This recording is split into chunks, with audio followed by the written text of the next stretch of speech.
Análisis y especificación de requisitos. En este componente formativo se abordan el análisis de requisitos, priorización, descomposición funcional, matriz de trazabilidad y estándares, y /diagonal o guías existentes para la especificación formal de los mismos dependiendo del tipo de marco de trabajo usado, tradición o ágil. Introducción. En este componente formativo se estudiarán los principios básicos sobre los que se fundamenta el proceso de análisis de requisitos desde marcos de desarrollo de software tradicional y ágiles. También introduce a diferentes formas, planillas y estándares para realizar el proceso de documentación de requisitos. 1. Técnicas de análisis de requisitos.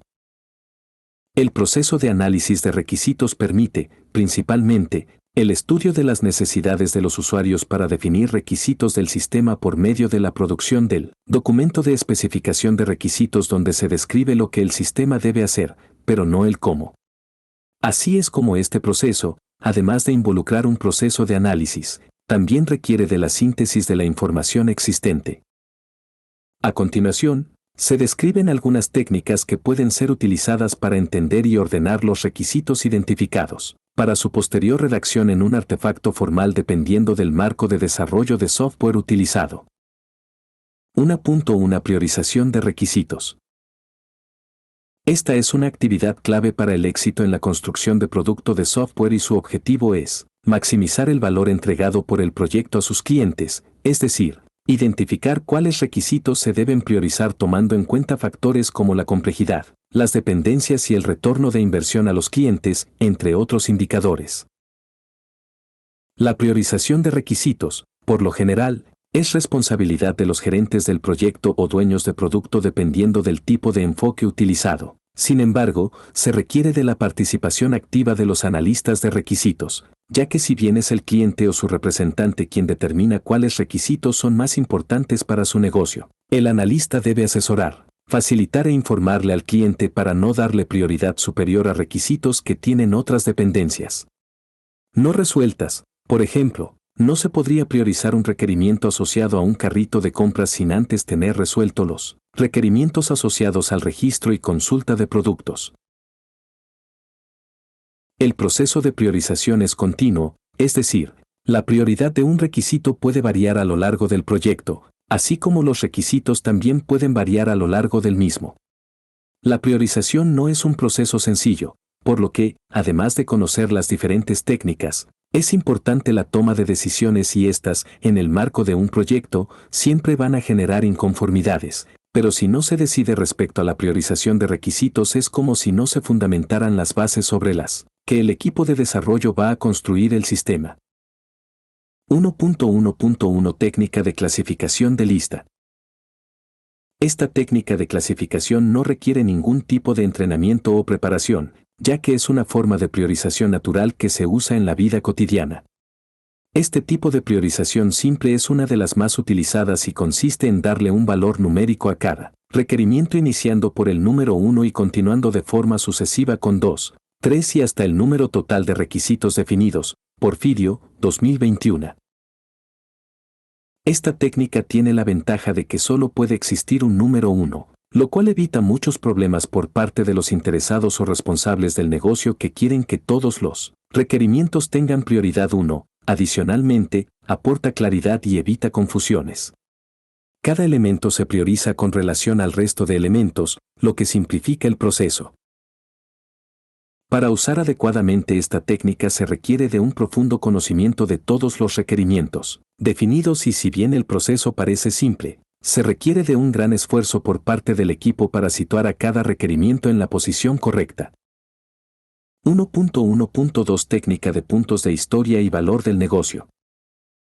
Esta consiste en realizar el proceso de priorización de acuerdo con factores como el esfuerzo y la opinión de los gerentes de proyecto o dueños de producto, los clientes, el equipo de desarrollo o incluso una combinación de los anteriores. El valor del negocio corresponde a un valor numérico que cuanto más alto sea, más valor representa para el cliente. Porfirio, 2021. Usar solo el valor del negocio como elemento de priorización puede generar problemas, ya que el valor asociado por el cliente a un requerimiento puede ser muy superfluo y, además, no considera detalles clave como el esfuerzo que se requiere para su desarrollo. Por esta razón también se usa el valor de puntos de historia, que no es más que otro valor numérico asignado por el equipo de desarrolladores a cada requerimiento donde expresa una estimación de esfuerzo, cuanto más grande sea el número. Implica más esfuerzo requerido con miras a realizar el requerimiento. Para lograr la priorización de los requerimientos, se debe realizar el cálculo del cociente obtenido a partir de los puntos de valor del negocio dividido entre los puntos de historia, quedando entonces una priorización donde estarán en los primeros lugares los requerimientos más sencillos de resolver por los desarrolladores y que tengan mayor interés por parte del cliente. A continuación se da un ejemplo. Tabla 1. Ejemplo de aplicación técnica de puntos de historia y valor del negocio. Si se trata de un proyecto de 7 requerimientos con los valores de negocio, puntos de historia y cocientes como se describe en la tabla anterior, al realizar el proceso de priorización quedaría en el primer lugar el requerimiento R02 ya que tiene el cociente más alto, es decir, representa un requerimiento fácil de construir para el grupo de desarrolladores y, adicionalmente, tiene un alto valor de negocio para el cliente. Luego, en el segundo lugar, el requerimiento R01 y R05 y así. Sucesivamente se registran las prioridades de acuerdo con el valor del cociente de mayor a menor. 1.1.3 Técnica urgente. Aquí se utiliza una tabla de 2 dimensiones, donde la horizontal estará determinada por el valor de la urgencia en el requerimiento, el cual corresponde a un valor numérico entre 1 y 5, donde un valor de 5 implica la mayor urgencia y 1 que no hay tanto apuro en el desarrollo de requerimiento, y la dimensión vertical estará determinada por el valor del negocio, solo que esta vez, a diferencia de la técnica anterior, el valor del negocio también se rige por una escala de 1 a 5, siendo 5 el de mayor valor de negocio posible para un requerimiento. Porfirio, 2021. Para determinar la prioridad final de un requerimiento, se utiliza una escala de colores que surge a partir de la multiplicación de los valores de las escalas de urgencia y de valor de negocio según la siguiente tabla. Tabla 2, tabla de referencia para la técnica urgente nota, tomado de Porfirio 2021. Luego se consideran los requerimientos de mayor prioridad que están en el sector de color rojo, luego los de color naranja, luego los de color amarillo y, por último, los requerimientos del sector de color verde. Para entender mejor este estilo de priorización, observar el siguiente ejemplo. Tabla 3, ejemplo de aplicación técnica urgente. Requerimientos. Valor del negocio. Urgencia. Sector. Al realizar la multiplicación de los valores de negocio y el valor de la urgencia se puede establecer en qué sector se encuentra cada requerimiento. Tomando en cuenta los valores del ejemplo de la tabla anterior se puede concluir que el primer requerimiento a abordar sería el R03 que está en el sector de color rojo, luego el requerimiento R05 que está en el sector de color naranja y así sucesivamente. 1.1.4 Técnica Masca. Esta técnica se basa en la asignación de etiquetas a cada requerimiento, y las disponibles se relacionan a continuación. M indica una funcionalidad que debe estar, must. S indica una funcionalidad que debería estar, should. C indica una funcionalidad que podría estar, could. W indica una funcionalidad que no estará por ahora, de pronto más adelante, won't. Los requerimientos son priorizados utilizando el siguiente orden: primero los que tienen etiqueta M, luego los requerimientos con etiqueta S, después aquellos con CI, finalmente, los etiquetados como W.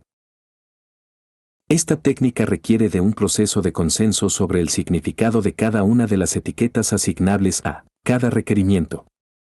Los requisitos de tipo M son aquellos obligatorios y que, de no ser abordados, implicaría directamente el fracaso. Es importante entonces acordar que se puede entregar y que sea útil. Adicionalmente deben formar parte de un conjunto coherente, ya que si, sencillamente se seleccionan todos los requerimientos de tipo M, automáticamente todos se transforman en requerimientos de tipo M y se pierde la dinámica de la técnica. Normalmente el proceso de desarrollo de software es iterativo e incremental, por lo que dependiendo del momento en que se encuentre un requerimiento, que ahora puede ser W, en la siguiente iteración puede asumir un valor de M. 1.1.5 Juicio de expertos.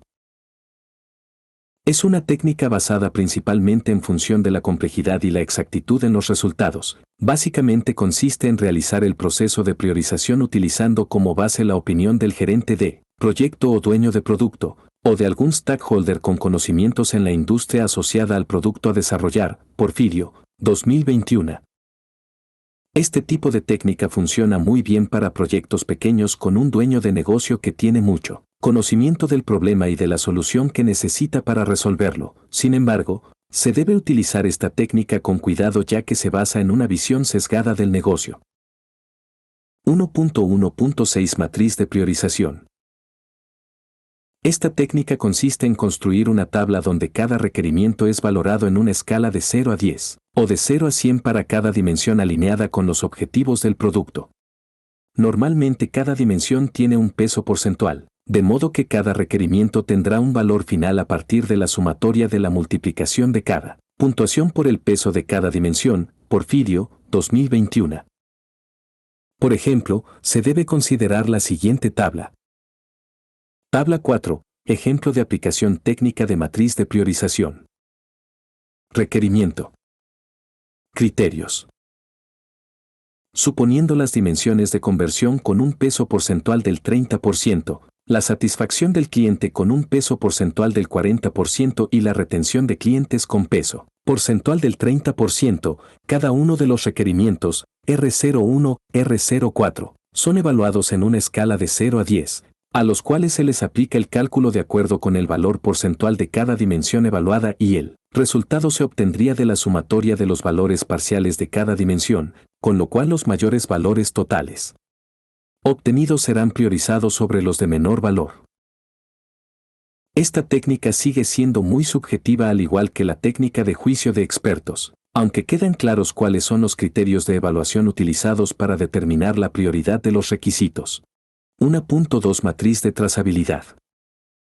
La matriz de trazabilidad es una herramienta que permite alinear los requisitos del proyecto con los logros de los objetivos. Es una tabla que relaciona cada uno de los requerimientos con el entregable solicitado. Es decir, permite identificar qué resultado se alcanza con cada requisito y, a la vez, permite visualizar qué requisitos son necesarios cumplir para determinado entregable. Pantaleo, 2018. Este es un instrumento clave para el responsable del proyecto, en especial en el proceso de seguimiento y control de cambios, ya que permite analizar qué requerimientos, eventualmente, convendría modificar, eliminar o añadir. Así, se puede ajustar la planificación de tareas pendientes del proyecto. También permite identificar inconsistencias entre los requerimientos y los beneficios que se esperan alcanzar, tener una visualización rápida de los requisitos que han sido abordados y cuáles están pendientes por realizar y, por lo tanto, qué entregables están próximos a producirse y cuáles todavía requieren de mayor tiempo. La estructura de la matriz de trazabilidad se puede construir en una hoja de cálculo. En ella se relacionan todos los requisitos y las metas a alcanzar junto con una serie de valores complementarios, que aportan información y coherencia a los vínculos generados. Cada organización es responsable de adaptar la matriz de correlación a sus necesidades particulares. En la siguiente figura se propone el contenido base de una matriz de correlación dividida por secciones. Identificación. Identificador, código único para cada requisito. Código jerárquico, código que permite categorizar cada grupo de requisitos. Descripción, texto explicativo del requerimiento. Tipo, categoría del requisito, requerimiento de negocio, requerimiento de los interesados, funcionales y no funcionales, requerimientos del proyecto, requerimiento de calidad. Estado. Versión, versión del requerimiento, importante para el control de cambios. Estado, activo, cancelado, diferido, agregado, aprobado, asignado o completado. Fecha de estado, momento en el que se realizó la última modificación del estado. Responsable, persona encargada del requisito. Prioridad, escalas de prioridad usada en el proyecto, alta, media, baja, 1, 2, 3, 4, 5. Otras características, cualquier otro campo de valor para la organización. Objetivo. Objetivo que pretende alcanzar el requerimiento. Necesidad de negocio. Necesidad de negocio que se pretende cubrir con el objetivo del proyecto y por ende con el requisito.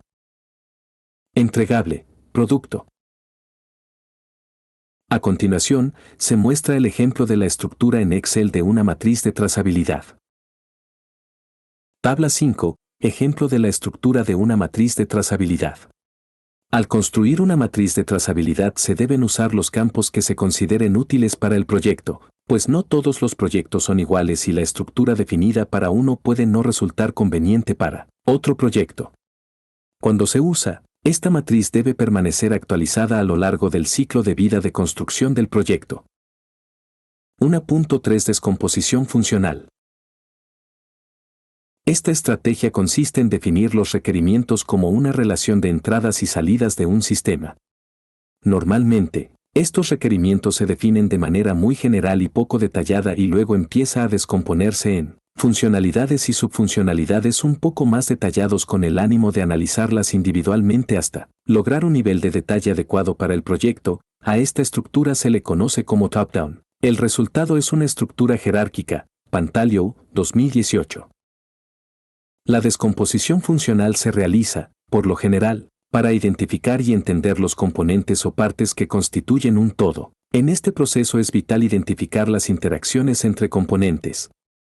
A continuación, se expone un ejemplo gráfico sobre esta descomposición funcional. 2. Especificación de requisitos. En esta sección se describen algunos estándares y barra diagonal o técnicas que pueden ser usadas por las organizaciones para describir formalmente cada uno de los requisitos del sistema.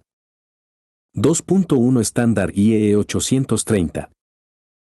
Este estándar presenta un conjunto de prácticas recomendadas para la redacción de un documento de especificación de requerimientos mejor conocido como SRS. Este documento está dividido en secciones y cada una de ellas aborda aspectos particulares. A continuación, se describirá de forma general algunos de los elementos que conforman este documento, IEE 830 a 1998. La siguiente tabla muestra la estructura base de un documento SRS, indicando cuáles son los apartados principales. Introducción. Propósito. Ámbito del sistema. Definiciones, acrónimos y abreviaturas. Referencias. Descripción general. Perspectiva del producto. Funciones del producto. Características de los usuarios. Restricciones. Suposiciones y dependencias. Requerimientos específicos. Interfaz. Requisitos funcionales. Requerimientos no funcionales. Otros requisitos. Apéndices. Ahora se deben revisar algunos ejemplos que se presentan sobre el diligenciamiento del formato SRS. Tabla 7. Ejemplos de SRS diligenciados. 2.2 Estándar IEE 29148, 2018.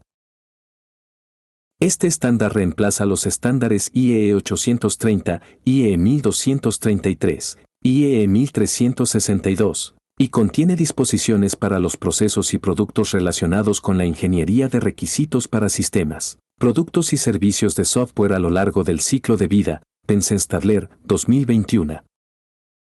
Estándar IEE 29148, 2018. Además, define la construcción de un buen requisito, proporciona atributos y características de los requisitos, y analiza la aplicación iterativa y recursiva del proceso de requisitos a lo largo del ciclo de vida. También proporciona orientación adicional en la aplicación de procesos de ingeniería y gestión de requerimientos, relacionados con la ingeniería de requisitos al tiempo que define los elementos de información aplicables a la ingeniería de requisitos y su contenido. El estándar IEE 29148, 2018 está estructurado de la siguiente forma. Introducción, resumen y tabla de contenido. Propósito, alcance del estándar, generalidades. Explicación de los otros estándares que lo conforman. Referencias a normas que lo conforman. Clarificación de la terminología, lo que es muy valioso para cuando se quiere establecer nuevos procesos de ingeniería de requerimientos en una empresa. Clarificación de los conceptos y procesos. Explicación y contenido de los ítems de información que vienen a través de la especificación de requerimientos o que debemos considerar incluir en la especificación de requerimientos. Anexos adicionales para mayor detalle.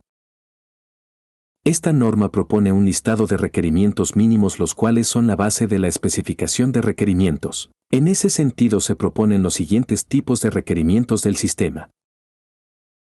Requerimientos funcionales representan necesidades de los interesados del software.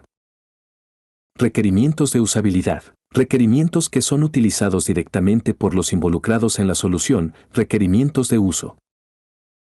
Requerimientos de desempeño, disponibilidad de servicios y procesos transaccionales.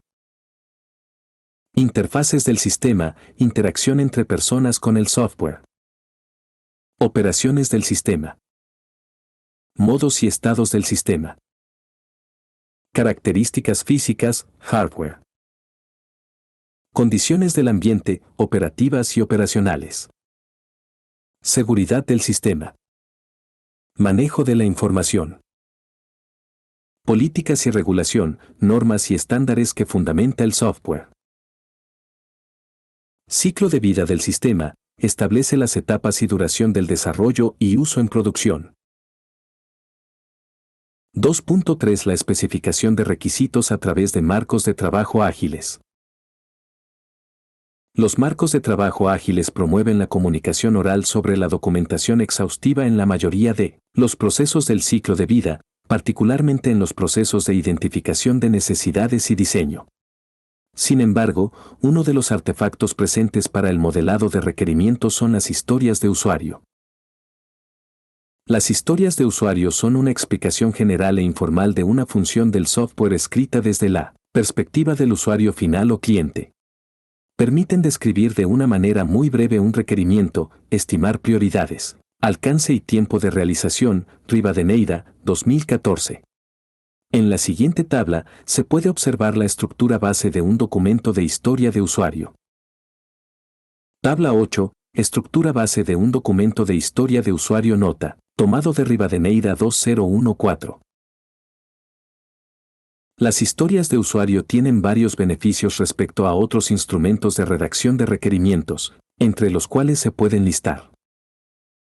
Las historias de usuario se centran en solucionar problemas a usuarios reales.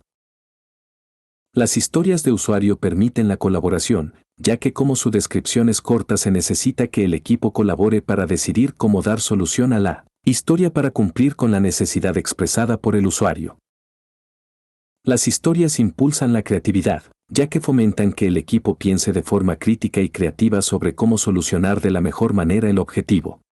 Las historias de usuario motivan. Pensar en la mejor solución para una problemática particular representan retos y pequeñas victorias para el equipo. 2.4 Scrum y la especificación de requisitos. El marco de trabajo Scrum está soportado en un proceso de construcción iterativo e incremental evolutivo, en el que se identifican tres roles principales: el equipo de trabajo, TEAM, conformado por los desarrolladores, diseñadores, personal de calidad y de infraestructura requerido para la construcción del producto de software, el Scrum Master, que realizan funciones parecidas a las de un director de proyecto, pero más enfocados en garantizar que el equipo de trabajo tenga todas las herramientas y recursos necesarios para el desarrollo de su trabajo, y, finalmente, el dueño del producto, Product Owner, que se convierte en un representante del cliente y quien es el único encargado de la gestión de requisitos del proyecto. Scrum Study, 2021. Scrum establece el concepto de sprint para referirse a una iteración que contempla tiempos fijos entre 2 y 4 semanas dependiendo del equipo de trabajo. Durante este tiempo se incluye la planeación del sprint, donde se definen los requerimientos a desarrollar en ese periodo de tiempo, una fase de construcción del producto y, finalmente, un proceso de despliegue para poder hacer la respectiva demostración de lo construido al final de iteración en reuniones de revisión. En este marco de trabajo se redefine el concepto de requerimiento hecho y normalmente va mucho más allá de construir el código. Por lo general, se incluyen procesos de validación con pruebas unitarias y pruebas de integración. El artefacto mediante el cual se condensan todos los requerimientos del sistema se denomina pila de producto, Product Backlog, la cual es una lista ordenada por prioridad de todos los requerimientos del sistema generalmente descritos en la forma de historias de usuario. Todas las historias de usuario se priorizan utilizando números enteros consecutivos de 1 hasta n, donde 1 representa la máxima prioridad. Esta priorización la realiza únicamente el dueño del producto y, para eso, utiliza la información que tiene sobre el negocio y recomendaciones de expertos buscando el mayor retorno de inversión a sus clientes. La priorización de las historias de usuario en la pila de producto puede variar en el transcurso del tiempo, pero solo la podrá realizar el dueño del producto. Scrum, siendo un marco de trabajo ágil, no requiere para su funcionamiento que todas las historias de usuario de la pila de producto estén detalladas, pero sí, por lo menos, las de mayor prioridad para poder iniciar el trabajo con el equipo en sus respectivos sprints. Scrum Study, 2021. Al inicio de cada sprint se realiza el proceso de planeación que involucra principalmente 3 tareas. 1. Estimar el valor de esfuerzo requerido para un conjunto de historias de usuario de la pila de producto, trabajo que es realizado únicamente por el equipo de desarrollo. 2. Selección de las historias de usuario a desarrollar durante el sprint tomando como referencia la prioridad y el valor del esfuerzo asociado a cada historia. Esto genera un artefacto llamado pila del sprint, Sprint Backlog, que lista los requerimientos descritos como historias de usuario a ser realizadas y evaluadas en el sprint. 3. Descomposición de cada historia de usuario en tareas y, de ser necesario, asignar responsables a cada tarea. A continuación, se expone una figura en la que se representan los artefactos generados dentro del marco de trabajo Scrum y que permiten la gestión de los requisitos y el evento desde el cual se construye inicialmente. 2.5. Kanban y la especificación de requisitos. Kanban es una metodología para gestionar el trabajo que surge del sistema de producción Toyota Production System, TPS, a finales de la década de 1940, el cual representaba un sistema de producción basado en la demanda de los clientes y no en la producción masiva. Lo anterior sentó los fundamentos para los sistemas de producción ajustada que consisten en minimizar los desperdicios sin afectar la producción y en crear más valor a los clientes sin generar más gastos. A principios del siglo XXI, la industria del software adoptó el Kanban para cambiar la forma en la que se producía y entregaban productos y servicios. Además, tiene en cuenta los principios de las metodologías ágiles en especial de Scrum, pero busca darle más protagonismo al proceso de experimentación y mejora continua. Rivadeneira, 2014. Kanban en la industria del software se basa en 4 principios fundamentales. 1. Calidad garantizada. Todo lo que se produce debe salir bien sin márgenes de errores. Prima la calidad sobre la rapidez. 2. Reducción del desperdicio. Hacer solamente lo justo y necesario, pero hacerlo bien. 3. Mejora continua. 4. Flexibilidad. Se pueden priorizar tareas entrantes según las necesidades del momento. Además de los principios, Kanban propone 6 prácticas. 1. Visualizar el flujo de trabajo. 2. Eliminar interrupciones. 3. Gestionar el flujo. 4. Hacer políticas explícitas que fomenten la visibilidad. 4. Circuitos de realimentación. 4. Mejorar colaborando. Tal vez la herramienta más conocida que permite implementar los principios de Kanban es el tablero Kanban, el cual permite mapear y visualizar el flujo de trabajo. Este se divide en columnas a través de las cuales se pueden visualizar cada una de las fases del proceso. Las filas del tablero representan los diferentes tipos de actividades específicas que se desarrollan en el marco del proyecto. Normalmente el tablero tiene 3 secciones que representan el estado de cada una de las tareas, por hacer, en proceso, hecho. Cada equipo de trabajo puede realizar un mapeo más detallado de su proceso y agregar tanta sección como considere pertinente, como se muestra en la siguiente figura. Dependiendo del marco de trabajo, varía la forma en la que se describen cada una de las tareas del tablero Kanban. Por ejemplo, dentro de un marco de trabajo como Scrum, cada una de las tareas se podría describir en el formato de historias de usuario.